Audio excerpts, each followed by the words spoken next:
Hi hello అందరికీ నమస్కారం. కథలపల్లకి ఛానల్కి స్వాగతం. ఇప్పుడు మనం జాబిలి కోసం పార్ట్ 57 విందాం. మెయింటెనెన్స్ హెడ్కి ఫోన్ చేసి CEO మేడం గారు మిమ్మల్ని అర్జెంటుగా కలవమన్నారంది నందిని. నన్నెందుకు రమ్మన్నారు అని అడిగాడు వెంకట్. నాకెలా తెలుస్తుంది? మేడం రమ్మని చెప్పారు, అదే నేను మీకు చెప్తున్నాను, అర్జెంటుగా రండని ఫోన్ పెట్టేసింది నందిని. ఎందుకు రమ్మన్నారబ్బా? అసలే మేడం చాలా స్ట్రిక్ట్. చైర్మన్ సార్ లాగా అస్సలు కాదు. ఈ 2 రోజుల్లోనే అందరికీ చుక్కలు చూపించింది. ఇప్పుడు నన్ను పిలిచిందంటే ఏమై ఉంటుందని భయపడుతూనే వర్షిణి ఛాంబర్కి వచ్చాడతను. అతని వైపు ప్రశ్నార్థకంగా చూసింది వర్షిణి. గుడ్ మార్నింగ్ మేడం, నా పేరు వెంకట్, మెయింటెనెన్స్ హెడ్ను. మీరు రమ్మన్నారని రిసెప్షనిస్ట్ నందిని ఫోన్ చేసింది. ఎందుకు రమ్మన్నారో తెలుసుకోవచ్చా మేడం? వినయంగా అడిగాడు. కూర్చోమన్నట్టుగా కళ్ళతోనే చేసి చూపిస్తూ, అవును, మీ డిపార్ట్మెంట్కి బడ్జెట్ లేదట కదా అని అడిగింది. అలాంటిదేం లేదు మేడం, ఎవరు చెప్పారు? కంగారు పడ్డాడు.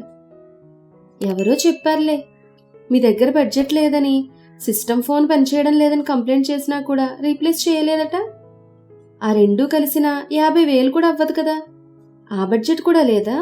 సూటిగా చూస్తూ గంభీరంగా అడిగింది. అదేం లేదు మేడం. లోపల భయంగా ఉన్నా పైకి మామూలుగా ఉండడానికి ప్రయత్నిస్తూ అన్నాడు. మరి తనేంటి? తన సిస్టమ్ ఫోన్ సరిగ్గా పనిచేయట్లేదని మీకు ఇన్ఫార్మ్ చేసినా కూడా బడ్జెట్ లేదన్నారని, తర్వాత చూద్దామని అన్నారని తను చెప్తోంది. అయ్యో, అలాంటిదేం లేదు మేడం, నెత్తిగా అన్నాడు. అవునా? ఒక్క నిమిషం ఉండు, తను ఎందుకలా చెప్పిందో అడుగుతానంటూ నందినికి ఫోన్ చేసింది. అతను కంగారుగా ఏదో అనుబోతున్నా వినిపించుకోకుండా, నందిని ఒకసారి నా ఛాంబర్కి రా అంది. అలాగే మేడం అంటూ 1 నిమిషంలో వచ్చిందామె. నందిని, మీరేమో ఇతనికి ఇన్ఫార్మ్ చేశాను, బడ్జెట్ లేదని చెప్పారు నన్న. మరి వెంకట్ గారేమో అలాంటిదేం లేదు మేడం, నందిని నాకేం చెప్పలేదంటున్నాడు. ఏంటిది నందిని? సీరియస్గా అడిగింది వర్షిణి. లేదు మేడం, నేను ఒక్కసారి కాదు చాలాసార్లు ఇన్ఫార్మ్ చేశాను. అతని దగ్గరకు వెళ్ళి కూడా అడిగాను. తర్వాత చూద్దాం అన్నారు మేడం. పైగా మెయిల్ కూడా పంపించాను మేడం, కావాలంటే మీకు చూపిస్తానంటూ తన ఫోన్ ఓపెన్ చేసి మెయింటెనెన్స్ డిపార్ట్మెంట్కి తను పంపించిన మెయిల్ చూపించింది. ఒక్కసారి 2-3 సార్లు మెయిల్స్ పంపించింది. ఆ ఫోన్ అతను ముందు పెడుతూ, ఇది మీ డిపార్ట్మెంట్కి సంబంధించిందే కదా గంభీరంగా అంది. అవును మేడం తడబడుతూ అన్నాడు. తన సిస్టమ్ ఫోన్ సరిగా వర్క్ చేయడం లేదు, కొత్తవి రీప్లేస్ చేయమని మెయిల్ పంపించింది కదా, చూసుకోలేదా? సీరియస్గా అడిగింది. ఇలా ఇరుక్కుపోతానని ఊహించిన వెంకట్ ఏం చెప్పాలో అర్థం కాక నీళ్లు నమిలాడు. డ్యూటీలో ఇంత నిర్లక్ష్యంగా ఉంటే ఎలా? మీకు ఏమేం మెయిల్స్ వస్తాయో ప్రతిరోజు చెక్ చేసుకోరా? వాటికి రిప్లై ఇవ్వరా? కోపంగా అడిగింది. చేస్తాను మేడం. మరి చేస్తే తను పంపించిన మెయిల్కి మీ సమాధానం ఏది? తనకు కావాల్సింది ఏర్పాటు చేయకపోతే తను ప్రాపర్గా వర్క్ ఎలా చేస్తుంది? అసలు మీరున్నది ఏ డిపార్ట్మెంట్స్కి ఏం అవసరమో వాటిని ఏర్పాటు చేయడం కోసమే కదా. ఇంత పెద్ద కంపెనీ 50,000 రూపాయలు పెట్టి సిస్టమ్ ఫోన్ కూడా ఏర్పాటు చేయలేకపోయిందా? ఫైనాన్షియల్గా అంత వీక్గా ఉందా మన కంపెనీ? ఆగ్రహంగా అంది. వెంకట్ తలదించుకున్నాడు. మాట్లాడరే, దీనికి మీ ఎక్స్ప్లెనేషన్ కావాలి గంభీరంగా అంది. అది మేడం అంటుంటే, నాకు రిటర్న్గా ఎక్స్ప్లెనేషన్ కావాలి. అకౌంట్ డిపార్ట్మెంట్ వాళ్ళు మీకు బడ్జెట్ అలాట్ చేయలేదా? మీరు ప్రపోజల్స్ పంపించారా? పంపించినా వాళ్ళు మీకు బడ్జెట్ ఇవ్వలేదా? ఎవ్రీథింగ్ రిటర్న్గా నాకు ఫార్వర్డ్ చేయండి. ఒకవేళ వాళ్ళ నుంచి మీకు బడ్జెట్ రాలేదంటే వాళ్ళు ఎందుకు మీ డిపార్ట్మెంట్కి బడ్జెట్ అలాట్ చేయలేదో ప్రాపర్ రీజన్ ఏంటో తెలుసుకుంటాను. అది madam, you can go now. 1 అవర్లో నీ ఎక్స్ప్లెనేషన్ నా టేబుల్ మీద ఉండాలి సీరియస్గా అంది. ఏసీలో కూడా అతనికి చెమటలు పట్టేశాయి. ఓకే మేడం అంటూ చెమటలు తుడుచుకుంటూ నీరసంగా అడుగులు వేస్తూ వెళ్ళాడతను. ఈవినింగ్ కల్లా మీకు న్యూ సిస్టమ్ ఫోన్ అలాట్ చేస్తారు. మీకు ఇంకేమైనా కావాలంటే రఘురామ్ గారికి చెప్పు, ఆయన అరేంజ్ చేస్తారు. రిసెప్షన్ ఏరియాలో ఇంటీరియర్ కాస్త నువ్వు చూసుకో. వచ్చే వాళ్ళకు చూడగానే ప్లెజెంట్గా, అదే సమయంలో యూనిక్గా ఉండాలి. రఘురామ్ గారికి చెప్తే నీకు కావాల్సిన అరేంజ్మెంట్స్ చేస్తారంది. అలాగే మేడం అంటూ నందిని వెళ్ళిపోయింది. తన వైపే అలాగే చూస్తున్న మృదులతో, ఏంటి అలా చూస్తున్నావు, కొత్తగా కనిపిస్తున్నానా నవ్వుతూ అంది వర్షిణి. అవును, చాలా కొత్తగా కనిపిస్తున్నావు. అప్పుడు కాలేజ్లో చదువులో టాపర్గా ఉన్న మిగతా విషయాల్లో ఏం తెలియని అమాయకురాల్లా ఎవరినీ నొప్పించకుండా ఉండేదానివి. మాట కూడా మృదువుగా ఉండేది. ఇప్పుడు గర్జిస్తున్న సింహంలా ఉన్నావు అంది మృదుల. వర్షిణి గలగలా నవ్వుతూ, అబ్బాయిని సింహంతో పోలుస్తారేమో, అమ్మాయిని కాదనుకుంటా రిలాక్స్గా వెనక్కి వాలుతూ అంది. నువ్వు లేడీ సింహంలే అంది. అప్పుడంటే బరువు బాధ్యతలు లేవు. ఫ్రెండ్స్తో సినిమాలు షికార్లు అంటే ఎలా తిరిగినా ఎవ్వరూ ప్రశ్నించరు. కానీ ఇప్పుడు అలా కాదుగా. ఒక కంపెనీ సీఈఓగా నా మీద చాలా బరువు బాధ్యతలుంటాయి.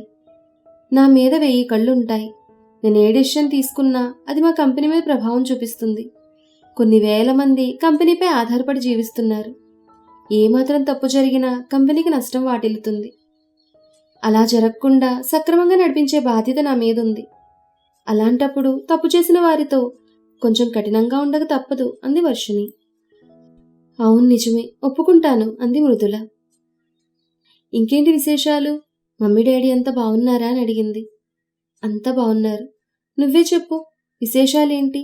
మమ్మీ డాడీ అందరూ బాగున్నారా? ఆంటీ ఆరోగ్యం ఇప్పుడు ఎలా ఉంది? ధృవ్ ఎలా ఉన్నాడు అని అడిగింది మృదుల. ఇన్ని ప్రశ్నలు ఒకసారి అడిగితే నేను ఎలా చెప్పను అంటూ, అందరూ బాగున్నారు. మమ్మీ హెల్త్ ఇప్పుడు పర్వాలేదు, చాలా వరకు కోలుకుంది.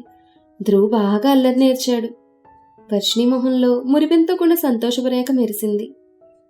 చాలా సంతోషంగా ఉంది వర్షిణి నిన్నలా చూస్తుంటే.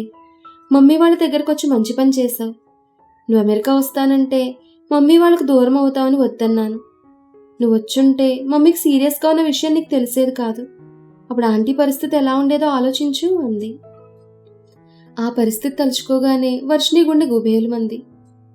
నిజం మృదు, నువ్వు ఆ రోజు వద్దని గట్టిగా చెప్పావు కాబట్టే నేను ఆ ప్రయత్నం మానుకున్నాను.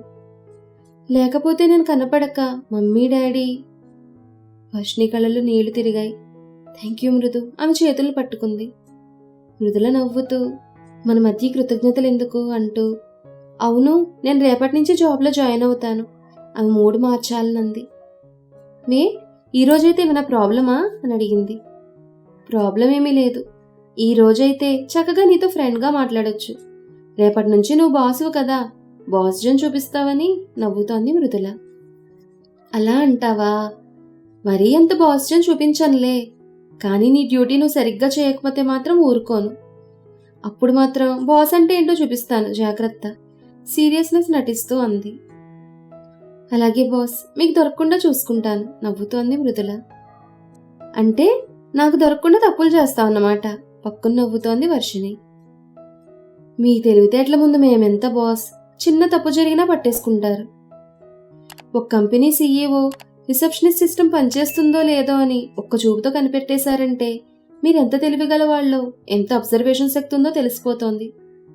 అలాంటి మిమ్మల్ని తక్కువ అంచనా వేసి నేనెందుకు పొరపాటు చేస్తాను? అస్సలు చేయను అంది మృదుల. ఆ ఛాన్స్ నువ్వు నాకు ఇవ్వవని తెలుసులే.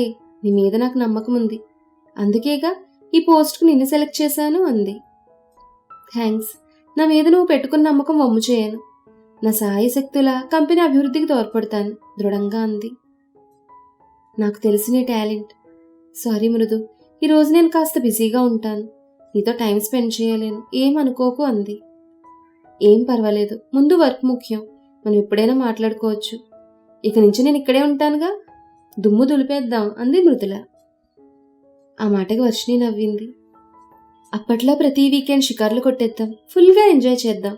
వారమంతా పడ్డ శ్రమ మర్చిపోవచ్చు అంది మృదుల. మీరంటే బ్యాచిలర్స్, ఎన్ని షికార్లైనా తిరగొచ్చు. కానీ నేనలా కాదుగా. నాకు కొడుకున్నాడు. సండే కూడా ధ్రువ్తో గడపకపోతే ఎలా? ఈ ఆఫీస్ వల్ల ఇప్పటికే వాడిని చాలా మిస్ అవుతున్నాను. సండే మొత్తం వాడికే.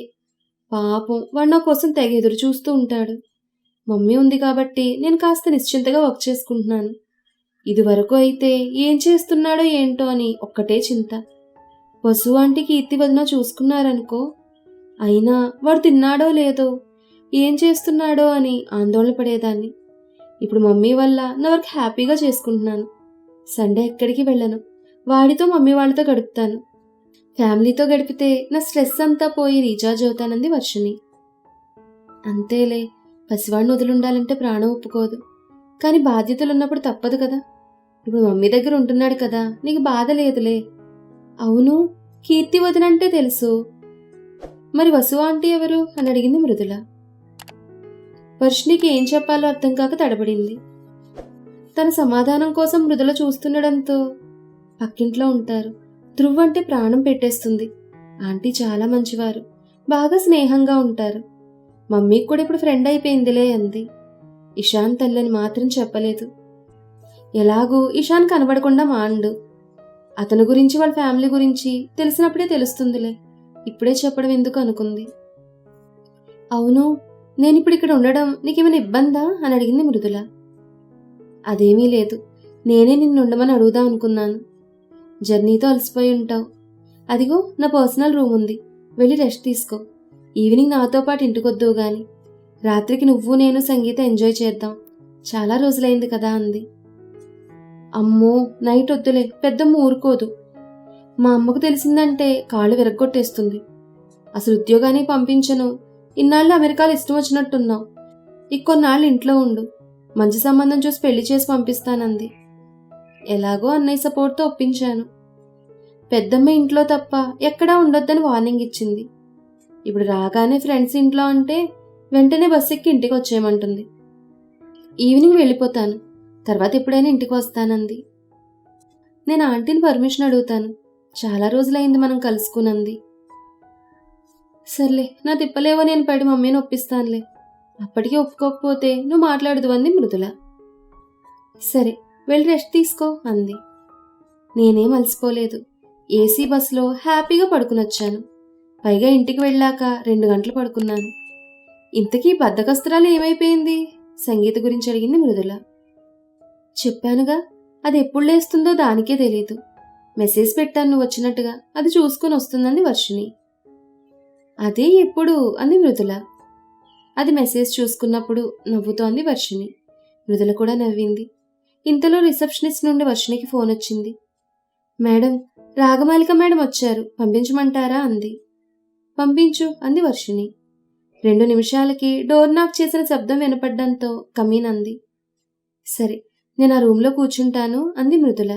వర్షిణి పనికి అడ్డంగా తనెందుకు, వచ్చేవాళ్ళకి ఇబ్బంది కదా అనుకుంటూ. కానీ వర్షిణి, పర్వాలేదు కూర్చో మృదు, ఇప్పుడు వచ్చేది మీ డిపార్ట్మెంట్ వారే, నీకు పరిచయం చేస్తానంది. మృదుల ఏదో అనుబోతుండగా గుడ్ మార్నింగ్ మేడం అంటూ లోపలికొచ్చింది రాగమాలిక. గుడ్ మార్నింగ్ రాగా, కూర్చో అంటూ తన నా ఫ్రెండ్ అకౌంట్ మేనేజర్గా ఈరోజే అపాయింట్ చేశానంది. హలో మేడం అంటే ఇద్దరు ఒకేసారి విష్ చేసుకుంటూ ఒకరినొకరు చూసుకుని షాక్ అయ్యారు. తను రాగమాలిక, అకౌంటెంట్ అంటూ మృదులతో అంది వర్షిణి. అంతలోనే రాగమాలిక తేరుకుని చూపులు తిప్పుకుంది. Hi, my name is Mridula, accounts మేనేజర్గా అపాయింట్ అయ్యాను. చెయ్యి ముందుకు చాస్తూ స్టైల్గా అంది. ఆల్రెడీ మేడం చెప్పింది కదా, మళ్ళీ స్టైల్గా చెప్పకపోతే ఏమైందో. దీనికి మామూలుగా లేదు గోరోజునం. లోపల తిట్టుకుంటూ షేక్ హ్యాండ్ ఇవ్వకుండా 2 చేతులు జోడించింది. ఓ, భారతీయ సాంప్రదాయం, భారత నారీ కదా, ఒత్తి పలుకుతూ తన 2 చేతులు జోడించింది మృదుల. రాగమాలి కోపంగా చూసింది. చూపులే, ఏం చెయ్యలేవన్నట్టుగా చూసింది మృదుల. అవును వర్షిణి, మీ అకౌంట్స్ డిపార్ట్మెంట్ వాళ్ళను ఇంటర్వ్యూ చేసే తీసుకున్నారా, లేకపోతే రికమెండేషనా? వస్తున్న వాళ్ళు కాకపోతే మన కంపెనీకి దెబ్బ, రాగమాలికను చూస్తూ అంది మృదుల. సీఈఓ మేడం నా ఫ్రెండ్ కాదు, ఏ కాంపిటీషన్ లేకుండా మేనేజర్ పోస్ట్ కొట్టేయడానికి కొన్ని 100 మందితో పోటీ పడి ఇంటర్వ్యూలో నెగ్గి జాబ్ పొందాను నేను. రాగమాలిక కూడా కౌంటర్ ఇచ్చింది. దాంతో మృదుల ముఖంలో రంగులు మారాయి. నాతో పెట్టుకోక పిల్లకాకి అని చూపులు విసిరింది రాగమాలిక. వీళ్ళిద్దరి ధోరణి వర్షిణికి అర్థం కాలేదు. వీళ్ళకు ముందే పరిచయం ఉందా అనుకుంది. అయినా తను గమనించినట్టుగా మౌనంగా ఉంది. మేడం రిపోర్ట్ అంటూ ఒక పెద్ద ఫైలే ఇచ్చింది. వామ్మో, ఇంత పెద్ద ఫైలా అంది వర్షిణి. ఇది ఓన్లీ ఈ బ్రాంచ్దే మేడం, అన్ని కంపెనీస్ రిపోర్ట్స్ చూడాలంటే మీకు 4 రోజులైనా సరిపోవు. ఇంకా ఆడిటింగ్ జరుగుతోంది కదా, ఆ రిపోర్ట్స్ రెడీ అవడానికి టైం పడుతుంది. ఈలోపు స్టడీ చేయండి అంది రాగమాలిక. సరే, నేను స్టడీ చేస్తాను. ఆ మెయింటెనెన్స్ డిపార్ట్మెంట్ వాళ్ళకి మీరు బడ్జెట్ అలోకేట్ చేయలేదా అని అడిగింది. ప్రతి డిపార్ట్మెంట్కి ఫైనాన్షియల్ ఇయర్లో చేస్తూనే ఉంటాం. మధ్యలో ఏదైనా అవసరమే ప్రపోజల్స్ పెడితే వాటిని పరిశీలించి అవసరం అనుకుంటే వెంటనే ఫండ్స్ రిలీజ్ చేస్తాం. ఎనీ ప్రాబ్లం మేడం అని అడిగింది రాగమాలిక. వర్షిణి జరిగిందంతా చెప్పింది. 2 months ముందే కదా మేడం, సిస్టమ్స్ వర్క్ చేయడం లేదు, ఫర్నిచర్ కూడా పాడైంది, కొత్తవి తీసుకోవాలని ప్రపోజల్ పంపిస్తే ఎస్టిమేషన్ వేసి ఫండ్స్ రిలీజ్ చేసాం. మరి ఇప్పుడు బడ్జెట్ లేదండం ఏంటి? అయినా వెంకట్ మీద నాకు మొదటి నుండి డౌటే. అతను జగదీష్ సార్తో బాగా మాట్లాడడం చాలాసార్లు చూశాను. అంతేకాదు మేడం, అక్కడ ఫండ్స్ బాగా దుర్వినియోగం అయినట్టు ఆడిటింగ్లో తేలింది. రిపోర్ట్లో వివరాలుంటాయి, చూడండి మేడం అంది. ఓకే రాగమాలిక, నాకు ఏదైనా డౌట్ వస్తే అడుగుతాను. ఇప్పటి నుండి తనే అకౌంట్స్ మేనేజర్. తనకి ముందు ఎక్స్పీరియన్స్ ఉన్నా ఇక్కడ కొత్త కదా, కొంచెం నువ్వు గైడ్ చేయి అంది వర్షిణి. అయ్యో మీకు తెలీదా మేడం, మేడం గారు బబుల్ గమ్, సారీ జెమ్. తనకు నా అవసరం రాకపోవచ్చు. ఒంటి చేత్తో మన కంపెనీ అకౌంట్స్ అన్నీ మేనేజ్ చేస్తుంది.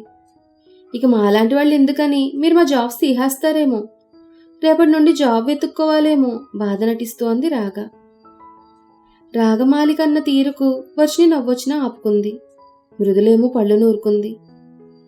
మా మృదు నీకు ముందే తెలుసా రాగా అని అడిగింది.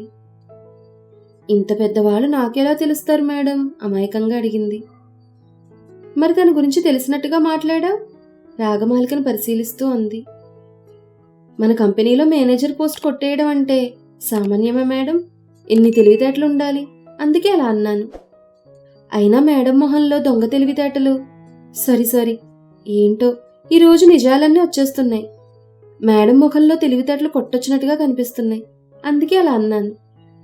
మృదుల ముఖంలో మారే రంగులను వినోదంగా చూస్తూ మరింత అమాయకంగా అంది రాగ. ఈసారి వర్షిణికి నవ్వాగలేదు. గలగలా నవ్వుతూ, నీలో ఈ యాంగిల్ కూడా ఉందని అనుకోలేదు రాగా అంది వర్షిణి. అయ్యో వర్షిణి, మేడం గారిలో ఈ యాంగిల్ ఏంటి, చాలా యాంగిల్స్ ఉన్నాయి. ఒక్కొక్కరి దగ్గర ఒక్కో యాంగిల్ బయటికి తీస్తుంది మేడం మంటగా అంది మృదుల. ఏ యాంగిల్ తీసినా మందంతా స్ట్రైట్ ఫార్వర్డ్ మేడం, కొంతమందిలా నాటకాలు ఆడను నవ్వుతూ గిర్రెక్కించింది మృదులని రాగమాలిక. అసలు మృదులకి రాగమాలికకి మధ్య ఏం జరుగుంటుంది, ఈ విషయం మనం నెక్స్ట్ ఎపిసోడ్లో తెలుసుకుందాం. ఈ కథ మీకు నచ్చితే లైక్ చేయండి, షేర్ చేయండి, కామెంట్ చేయండి. అలాగే మన కథల పల్లకి ఛానల్ని సబ్స్క్రైబ్ చేసుకుని పక్కనే ఉన్న బెల్ ఐకాన్ని క్లిక్ చేయడం మాత్రం మర్చిపోకండి. ధన్యవాదాలు.